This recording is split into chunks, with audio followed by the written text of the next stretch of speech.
Hola, en esta clase vamos a hablar de las clases de palabras y de las partes de la oración.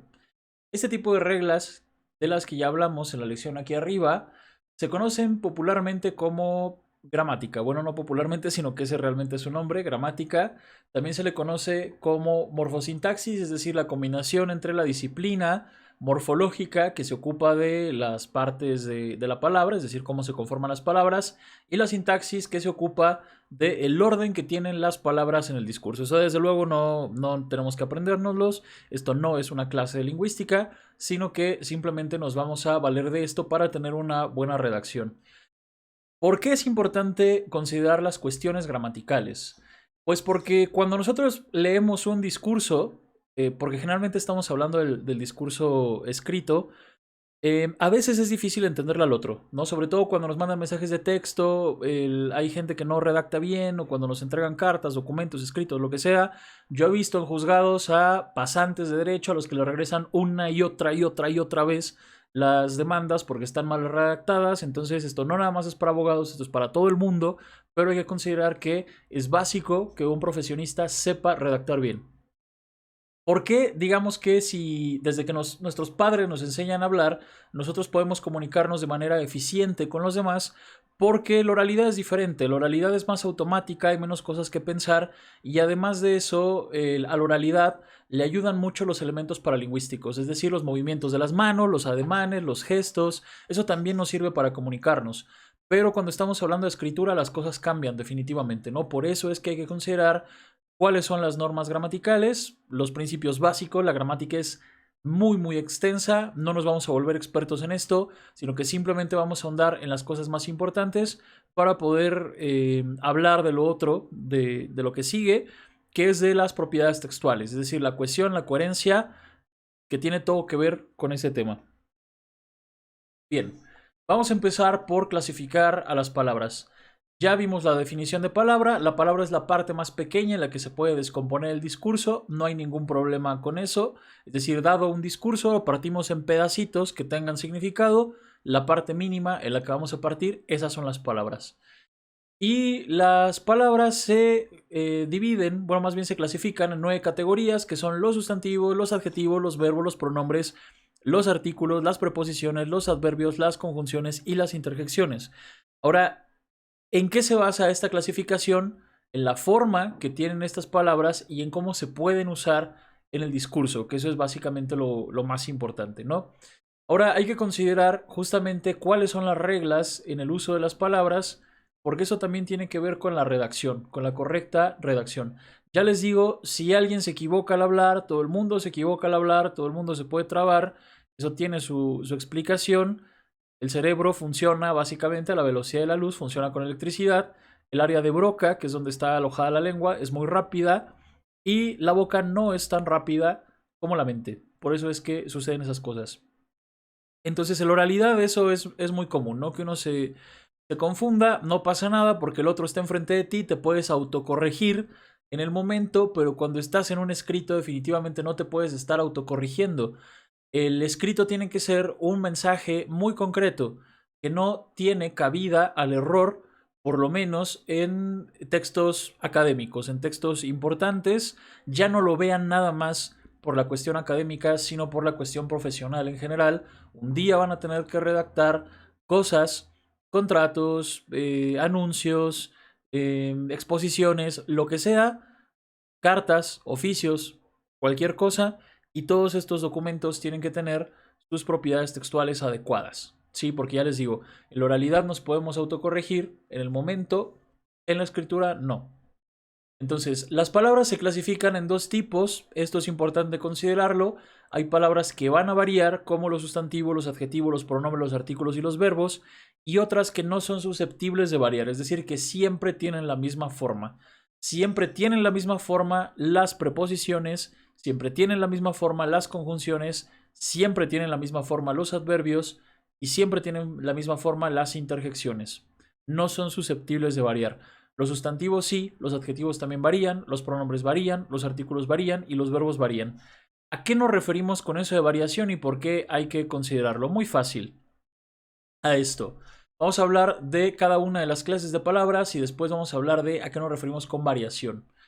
El sustantivo es la clase de palabra que más abunda en una lengua, porque designa los nombres de las cosas.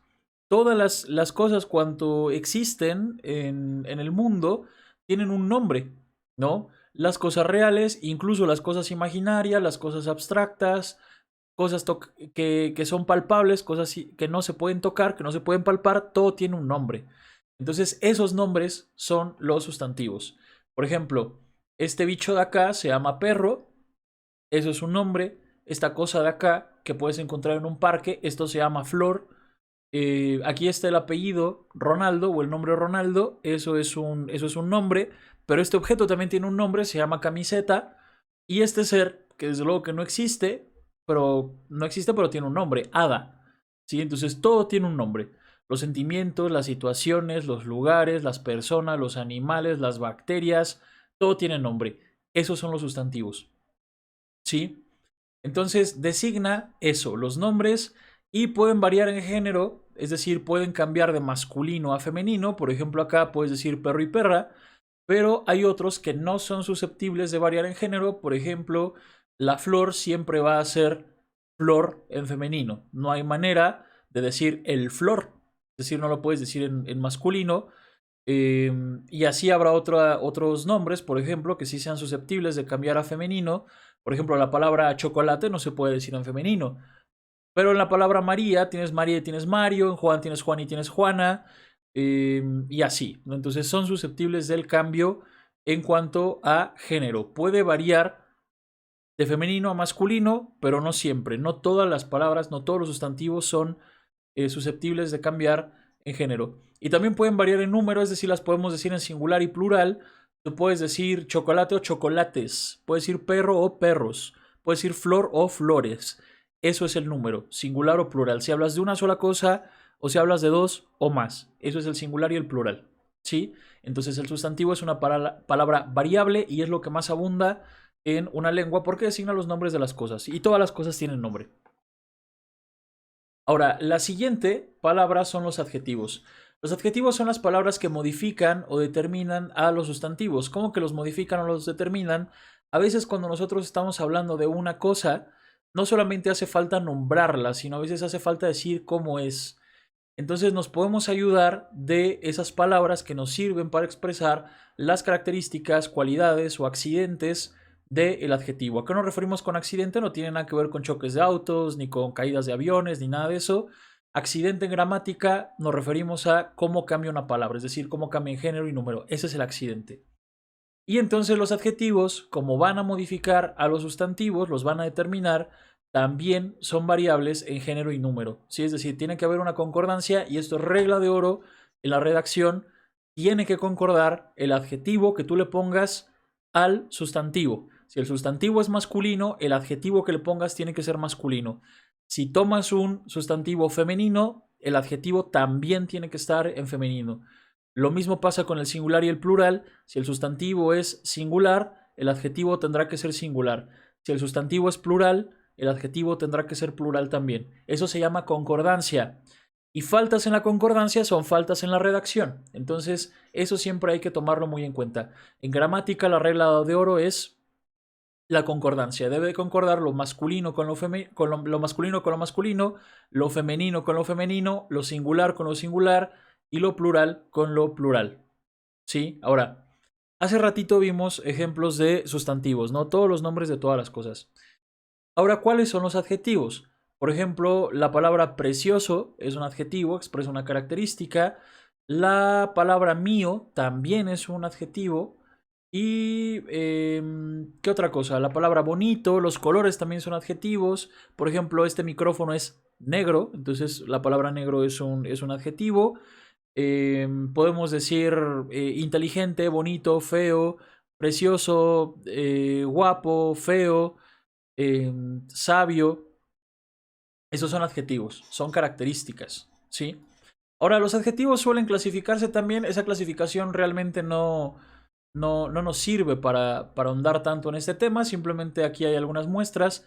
Todas estas palabras son adjetivas, ¿no? Están los adjetivos calificativos, es decir, los que expresan cualidades físicas, los especificativos, los numerales, Los numerales son adjetivos, es decir, un niño, dos niños, tres niños.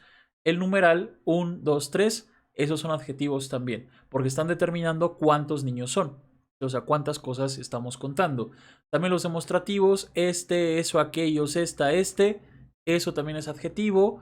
Y un largo etcétera, ¿no? O sea, adjetivos también hay muchísimos. Todo lo que sea calificativo o determinativo, eso es un adjetivo.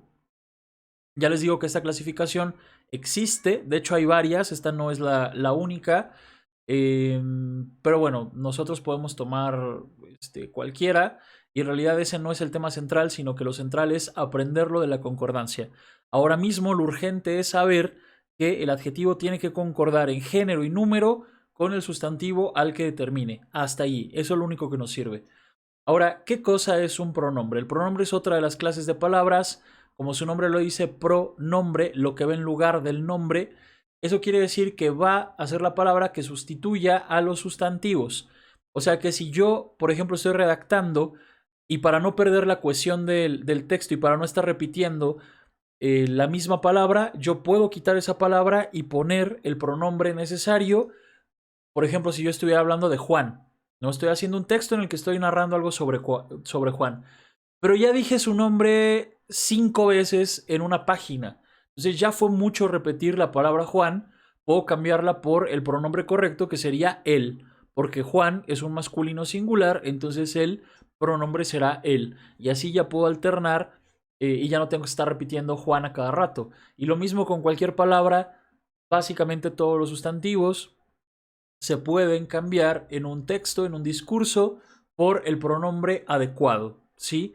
De tal suerte que, como lo dice la diapositiva, los pronombres van a tener básicamente las mismas características y propiedades gramaticales que los sustantivos, porque como son los que los sustituyen, pues tienen las mismas propiedades, ¿sí?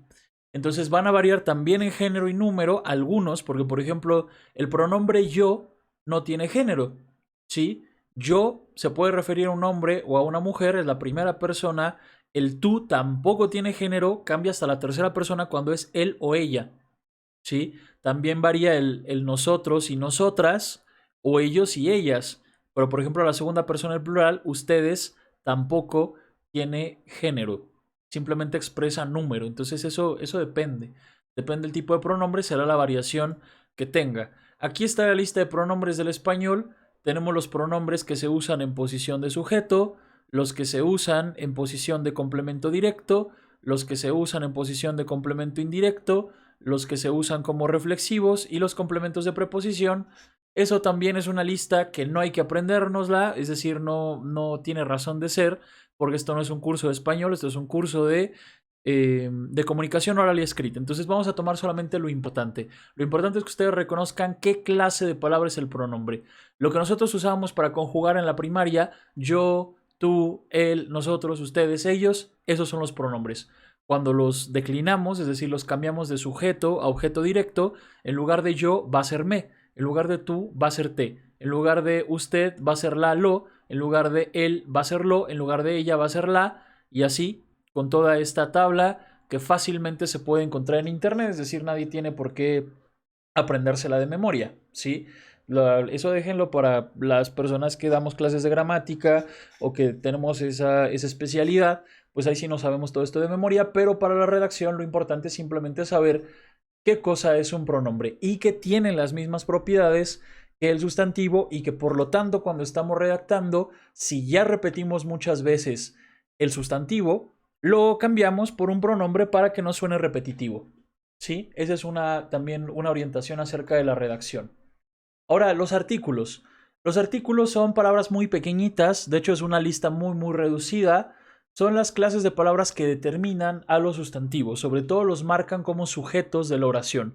No nada más aparecen en oraciones, también pueden aparecer en frases, pero su función primordial, originaria, era marcar el sujeto. Por eso es que se inventaron los artículos en el español. Sí, porque en latín no existían. El español es una lengua que viene del latín y en latín eso no se usaba. Se vuelve una necesidad porque evolucionó la lengua latina a las lenguas romances y por eso es que se utiliza en español, en italiano, en portugués, en francés, etc. Ahora, ¿qué cosa es un artículo? va a ser un determinante, es decir, va a indicar el género y el número del sustantivo. Nada más eso, es decir, va a ser un acompañante del sustantivo para reforzar la idea de que es macho o que es hembra, o sea, masculino o femenino, o que es un singular y un plural. Y aquí están los ejemplos. El artículo va a ser el y el plural va a ser los. El niño, los niños. ¿Qué significa el? Te está determinando que esa cosa a la que le estás poniendo el artículo es un masculino singular. Y si le pones los, está reforzando la idea de que es un masculino plural. Lo mismo pasa con el femenino la y las. La te va a indicar que es un femenino singular, las te va a indicar que es un femenino plural. Y también existen los indefinidos. Es decir, cuando no conocemos bien la cosa, en lugar de decir el, decimos un y en plural unos, una y en un plural unas. Esos son los artículos que hay en español. ¿Sí? Y esa es su única función, acompañar a los sustantivos, sobre todo en las oraciones, para marcarlos como sujetos. La siguiente clase de palabras son los verbos. Los verbos designan acciones, procesos o estados. Generalmente cuando nos los enseñan en cualquier lengua, cuando tomamos clases de español o de otro idioma, nos dicen que el verbo es la acción, pero eso no es del todo cierto. No todos los verbos indican acción. Algunos verbos también indican procesos y estados. Ahora, la cosa con el verbo, lo importante es que es el núcleo del predicado. O sea que para que haya una oración, para que un enunciado sea una oración, tiene que haber forzosamente un verbo conjugado. ¿Sí? Y el verbo también es una palabra variable porque esta varía en modo, en tiempo, en persona y número. Eso no tenemos que aprenderlo. En este momento no es importante. Lo único importante con el verbo es que hay que considerar en la redacción cómo conjugamos ese verbo. Porque justamente ahí hay fallas en la redacción porque a veces no consideramos que existe esta regla que es inquebrantable. El sujeto de la oración, si está en singular, el verbo también tendrá que estar en singular. Si el verbo es plural, obviamente el sujeto va a ser plural. Sí, porque hay conjugación en, en singular y en plural, que son el número igual que el sustantivo. Entonces, esa es la regla. Tienen que concordar en número. ¿Sí? Si es singular el verbo, entonces el sujeto también será singular. ¿Y cómo reconocemos a los verbos en el discurso? Porque son las únicas palabras que se pueden conjugar. No hay otra palabra que se conjugue. ¿Sí? Eso es solamente del verbo. Esa es su propiedad inherente. ¿Sí? Ahora vamos con las palabras que no varían, es decir, con las invariables. Las preposiciones. Ustedes se lo van a topar en algún momento. Dado que el español tiene muchísimas preposiciones, es toda esa lista y hay personas que nos la sabemos de memoria. Miren, a, ante, bajo, cabe, con, contra, de, desde, en, entre, hacia, hasta, para, por, según, sin, so, sobre, tras, versus, durante, mediante y vía. Y eso desde la primaria. Entonces, eso no se lo tienen que aprender. Bueno, sería ideal que supieran cuáles son las preposiciones del español, porque es justamente una de las palabras más problemáticas a la hora de redactar. ¿Sí? Habrá muchas veces en las que nosotros digamos algo, alguna frasecita, incluso frases de la vida cotidiana, en alguna exposición, en alguna conferencia o incluso en algún discurso y llegará el maestro y te dirá, no se dice así, se dice asá, ¿no? O sea, por ejemplo, alguien que diga en base a lo estudiado, y nunca va a faltar el profesor que te diga, no se dice en base en, se dice con base en, ¿no? Entonces, ese tipo de correcciones que te van a hacer son normales. Uno está acostumbrado a usar las preposiciones como Dios le da a entender, como se le pega la gana, como obviamente lo escuchas de los demás, pero digamos que en la oralidad hay muchos descuidos a la hora de usar las preposiciones. Pero esos descuidos tienen que ser mínimos cuando redactamos. Entonces sí es prudente que uno vea en realidad cuáles son los usos de las preposiciones. Para eso existen las gramáticas, los manuales de redacción, que desde luego que son cosas muy extensas, pero si tenemos la duda, lo mejor es recurrir a la tecnología, es decir, preguntarle a Google si se dice en base en o con base en, ¿sí? Porque no es lo mismo. Entonces debe de haber algunos errores por allí. Esos errores son muy comunes, todo el mundo los comete, es normal, pero eso no significa que no podamos aprenderlo poco a poco. Ahora están las conjunciones. Las conjunciones también son palabras invariables, también son palabras pequeñas como las preposiciones, pero estas sirven para otra cosa. Mientras que las preposiciones lo que hacen es relacionar palabras, o pueden relacionar incluso oraciones y frases, marcando cosas como dirección, pertenencia, límite, ese tipo de cuestiones. La función que tienen las conjunciones es coordinar o subordinar palabras, o también pueden coordinar oración con otra oración. Esto suena muy complicado, pero simplemente vamos a ver algunos ejemplos de conjunciones nada más para que sepan qué tipo de palabras son. Por ejemplo, la palabra y, eso parece una sola letra, pero en realidad es una palabra. La palabra y, como cuando decimos Juan y María, Pedro y el lobo, el gato y el perro, esa I es una palabra solita, es una conjunción. Y está su negativo, que es ni. Ni te quiero, ni te considero.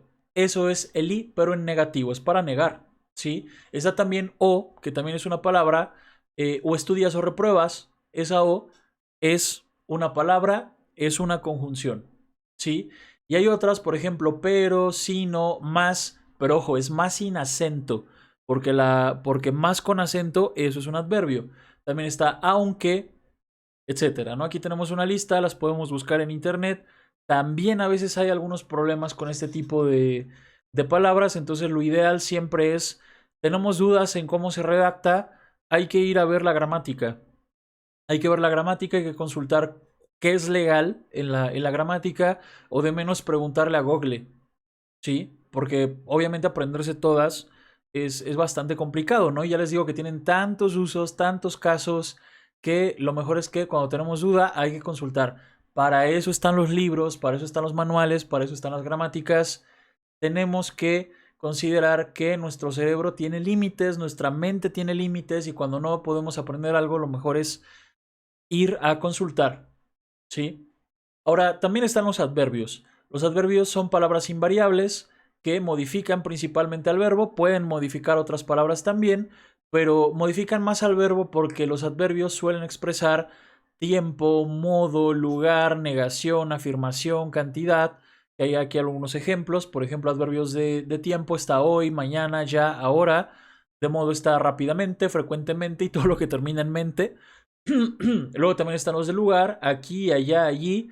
Negación, que es no. Afirmación, que es sí. Pero ojo, sí con acento. Porque sí sin acento, eso es una conjunción. Sí con acento es un adverbio. Es diferente, ¿sí? Cuando tenemos sí con acento, estamos diciendo que sí. Estamos afirmando. Pero cuando tenemos sí sin acento, estamos condicionando. Si estudias, te doy un premio. Ese es el sí sin acento. Ahora, también pueden modificar algunos adjetivos, por ejemplo, muy viejo, si queremos elevar, digamos, el grado del adjetivo, podemos utilizar el adverbio muy, o tan. Por ejemplo, fue tan rápidamente, y ahí estamos exagerando el rápidamente por medio del adverbio tan. Entonces, pueden modificar al verbo, de hecho por eso se llaman adverbios, porque tienen una estrecha relación con el verbo, pero pueden modificar a otros también, ¿no? En este meme, de hecho, hay algunos ejemplos. Dice, ¿podrías decir una oración que tenga 3 adverbios y un sujeto morfológico? Ahora no, estoy muy ebria. Lo hizo, ¿no? O sea, es el chiste porque contestó algo, y justamente en esa contestación, ahora no estoy muy ebria, hay 3 adverbios. Justamente lo que le pidió, ¿sí? Y también están las interjecciones, que es, digamos, la última clase de palabras. Estas expresan ciertos sentimientos y constituyen auténticos actos de habla. ¿Qué es eso de acto de habla? Suena rarísimo. Acto de habla es decir hola. Los actos de habla se definen como hacer cosas con palabras. O sea, si yo te veo en la calle, bueno, no te voy a ver porque no te conozco, pero si nos conociéramos. Si yo te veo en la calle y te digo hola, no tengo que hacer esto, como el hadita esa o no sé qué diablo sea, pero bueno, parece un hada. Si hiciera esto, obviamente estoy moviendo la mano, pero podría no mover la mano y decirte hola, y al decirte hola ya te estoy saludando. O sea, no solamente te estoy diciendo algo, sino lo estoy haciendo. Que es lo mismo, por ejemplo, si yo te diera las gracias. Si te digo, si me haces un favor y te digo gracias, no solamente estoy diciendo gracias, estoy realizando la acción de agradecer. Esos son los actos de habla, decir y hacer al mismo tiempo. Los sacerdotes lo hacen mucho, los sacerdotes bautizan. Entonces cuando agarran el agua, agarran al niño. Por ejemplo, supongamos que vamos a bautizar a Naruto. Entonces se agarra el agua bendita y el sacerdote dice esto. Yo te bautizo con el nombre de Naruto. En el momento en el que dice te bautizo, aunque no lo esté haciendo, con la acción de decir yo bautizo, ya estás nombrando a alguien. ¿Sí? Entonces bautizar también es un acto de habla, decir adiós también es un acto de habla. Esas son las interjecciones, esos son los actos de habla. Pero también pueden expresar sentimientos. Por ejemplo, si alguien me da un pellizco y yo digo ouch, allí estoy dando una interjección. O si algo me sorprende mucho y digo, oh, eso también es una interjección. O si me quedo así extrañado por algo raro que veo y digo, ah, eso también es una interjección. O si no te escucho bien y te digo, eso también es una interjección. ¿Sí? Forman enunciados exclamativos por sí mismos. Es decir, si tú tienes un texto, un enunciado, y dentro de ahí está la palabra hola, hola va solito. Hola, hola no es parte de una oración. Gracias tampoco es parte de una oración. Es decir, las interjecciones se cuecen aparte. Son enunciados por sí mismos. ¿Sí? O sea, son mensajes por sí mismos. No hay que decir nada más cuando tú estás saludando, cuando dices hola. ¿Sí? Bien, esta digamos que es la primera parte que habíamos visto. Ahora vamos a hablar de qué es un enunciado y las partes de la oración, que eso también es lo que viene en la lección. ¿Qué es un enunciado? Para no meternos en complicaciones, un enunciado es un mensaje que esté completo. Para que haya enunciado tiene que haber un mensaje completo. Por eso es que las interjecciones pueden ser enunciados por sí mismos, porque ya te digo que si yo te encontrara en la calle y te dijera hola, voy deprisa y solo te digo hola, ya te saludé, ya te envié un mensaje completo, no necesito decirte nada más. Pero si yo escribo un párrafo, allí también estoy haciendo un enunciado que se compondrá por un conjunto de oraciones, muy seguramente. ¿No? Entonces, enunciado simplemente se define como un mensaje completo, no importa si es largo o es corto. Ahora, ¿por qué tenemos que saber qué cosa es un enunciado? ¿De qué me va a servir esto? Muy fácil. Tiene que ver con la redacción. ¿Sí? Cuando empecemos a ver las cuestiones que tengan que ver con la puntuación, con la cohesión, con la coherencia, el concepto de enunciado es importante. ¿Sí? Entonces, existen dos clases de enunciado. Los enunciados que tienen un solo miembro, también ya llamados enunciados sin núcleo verbal o enunciados unimembres. ¿Qué son las frases? ¿Sí? De hecho, aquí ya hablamos un poco de las frases, entonces ya sabemos qué cosa es una frase. Son esos enunciados que carecen de verbo, no tienen verbo conjugado. En cambio, cuando tenemos un enunciado que sí tiene verbo, estamos hablando de una oración. ¿Sí? O también conocido como enunciado bimembre.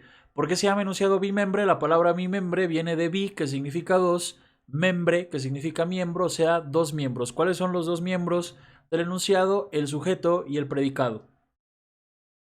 Ahora, la oración. Se le llama oración o enunciado bimembre a eso que consta de dos partes, a ese enunciado que consta de dos partes.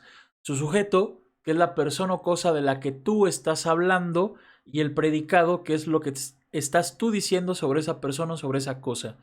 ¿Por qué se llama predicado? Predicar, viene de la palabra predicar, y predicar es sinónimo de decir. O sea, es lo que tú estás predicando sobre algo. ¿Sí? Eso es el predicado, lo que tú dices sobre el sujeto. ¿Sí? Y lo que siempre dices sobre un sujeto es un verbo, esencialmente. ¿Sí? Porque si no tendrías una frase. No estarías diciendo nada sobre nadie. Estarías dando una frase nada más. ¿Sí? Entonces, eso es una oración. Una relación entre un sujeto y un predicado. Y la condición, como ya lo leímos en la lección, para que haya predicado, tiene que haber verbo forzosamente. Ahora, vamos a ahondar un poquito en qué cosa es un sujeto. El sujeto puede estar representado por un sustantivo, por un pronombre, y eso ya lo vimos hace ratito. Tradicionalmente se define como el ente que realiza la acción del verbo, pero esta definición es un poco imprecisa porque no siempre estás haciendo acciones. Es decir, los verbos no solo son acciones, y para comprobar quién es el sujeto de una oración hay que hacer esta pregunta: ¿quién más el verbo? ¿O qué más el verbo? ¿O de qué se predica más el verbo? ¿Por qué necesito saber eso si yo ya pasé mis clases de español? Muy simple, porque a veces cuando tú ya redactaste un texto, supongamos que ya llegaste al último cuatrimestre de tu carrera y te piden para titularte un trabajo escrito. y te lo rechazan porque te dice el maestro o la maestra, ¿sabes qué? Tienes problemas de redacción. ¿En qué me equivoqué? Léelo, ahí ya te lo marqué. Y entonces a veces justamente el problema es la falta de concordancia entre el sujeto y el verbo, o de plano que se te olvidó ponerle sujeto al verbo cuando sí debía de llevar sujeto, ¿no? Entonces por eso es que siempre es necesario conocer la lengua, o sea, ya no ver esto como una lección de español que yo voy a probar o reprobar, porque esa no es la intención de este curso. La intención de este curso es que aprendas cosas para tener una mejor redacción. Entonces ya no es la clase de español. Esto ya es necesario para saber por qué estoy redactando mal. Y una de las claves es esta, por la cosa más sencilla del mundo, que es que simplemente no comprendo bien cómo funciona mi lengua. O sea, la sé usar automáticamente, pero a la hora de llevarla a la escritura es ahí donde tengo los problemas. Por eso es que es importante considerar las partes de la oración. Porque justo cuando tú lees un texto y no lo entiendes es porque chance le hace falta una parte a la oración. A veces ese es el problema. ¿Sí? Entonces, ¿cómo identifico un sujeto? Tiene que concordar con el verbo. Tiene que ser el sujeto, la cosa o la persona o la situación de la que tú estás diciendo algo. Y si no está especificado sobre qué estás hablando, ahí hay una falta en la redacción. ¿Sí? Porque en efecto en español se puede omitir el sujeto. Es decir, puedo decirle a alguien, ya llegué. Y en esa oración, ya llegué, no hay sujeto. El sujeto está implícito. Hay un yo que no mencioné. Ya llegué. No dije yo ya llegué. Y ahí sí estaría expresando el verbo. Pero eso es oralidad. Y además estoy hablando con una segunda persona que tengo enfrente y él sabe perfectamente de qué le estoy hablando. Pero cuando estoy redactando no es así. O sea, la cosa cambia. La redacción necesita más mecanismos. Por eso hay que considerar esto. Ahora, el predicado también tiene sus partes, ¿no? El predicado, primero que nada, está constituido por el verbo tiene que estar conjugado y puede tener sus posibles complementos. Hay verbos que necesitan forzosamente un complemento para estar completos y hay verbos que pueden funcionar sin ninguna otra cosa más que su sujeto. ¿Sí? Por ejemplo, el caso de ladrar, yo puedo decir el perro ladra y ya estoy dando una oración, pero no puedo decir el perro vio porque ahí ya me faltó algo. El perro vio. Ajá, sí, ¿qué vio? ¿No? Hay verbos que se llaman transitivos que necesitan forzosamente una cosa que se conoce como objeto directo. ¿Sí? Entonces, estas son las partes de la oración. Primero está el verbo conjugado. Siempre tiene que haber un verbo que concuerde con el sujeto. Si el verbo es transitivo, forzosamente tendrá que tener un objeto directo, que es la cosa en la que recae la acción del verbo.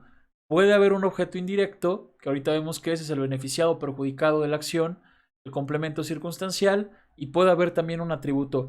Hay otras partes de la oración, pero no nos vamos a meter en esas cosas más complicadas porque son cuestiones básicas. ¿Sí? Lo más básico de lo básico, las tablas que necesitamos para poder tener una buena redacción. El objeto directo solo aparece entonces con verbo transitivo.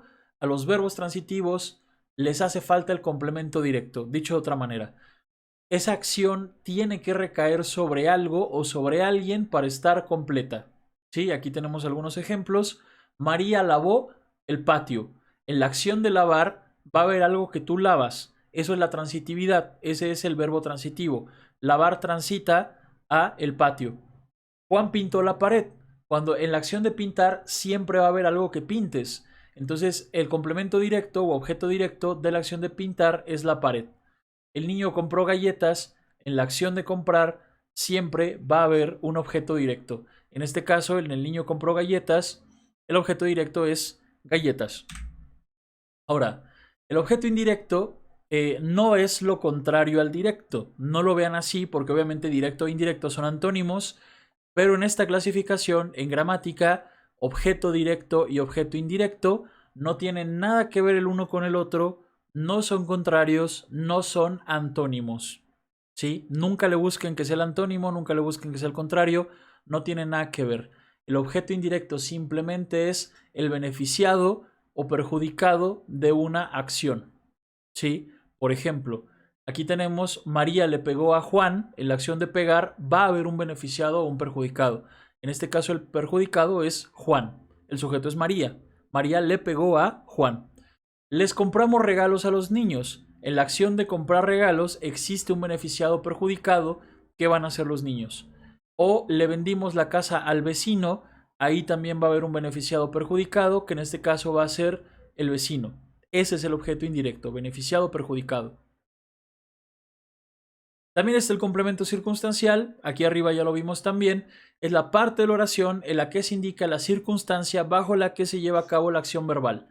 O sea, circunstancia de modo, de tiempo, de lugar, de compañía, de cantidad, de instrumento, cualquier cosa que sea circunstancia. Recuerden que la palabra circunstancia significa redondo, círculo, circunstancia, lo que te rodea, lo que rodea la acción verbal, eso es la circunstancia.